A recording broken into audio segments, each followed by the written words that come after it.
Brought to you by Agilus Diagnostics.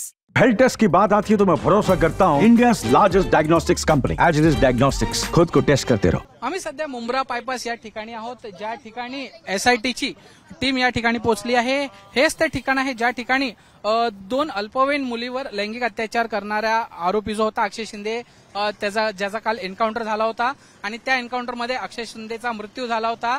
त्या एन्काउंटरमध्ये 2 police कर्मचारीही जखमी झाले होते। आपण पाहू शकता हा संपूर्ण परिसर जो आहे तो डोंगरी भाग आहे आणि डोंगराळ परिसर आहे। या भागामध्ये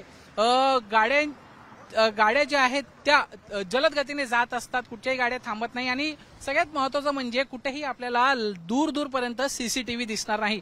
त्यामुळे अशा वेळेला नेमकं काय झालं होतं, काय घडलं होतं हे पोलिसांसाठी जाणून घेणं जरासं अवघड असणार आहे।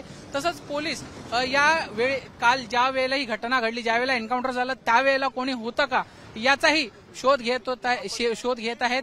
संपूर्ण प्रकरणाची जी आहे ती व्हिडिओग्राफी केली जात आहे आणि जे वरिष्ठ अधिकारी आहेत ते या ठिकाणी आलेले आहेत। या पंचनाम्यानंतर जो रिपोर्ट असेल तो सबमिट केला जाईल आणि हे पाहणं महत्त्वाचं असणार आहे की या संपूर्ण प्रकरणाच्या तपासासाठी पोलिसांद्वारे किंवा सरकारद्वारे एखादी समिती बनवली जाते का, SIT गठीत केली जाते का।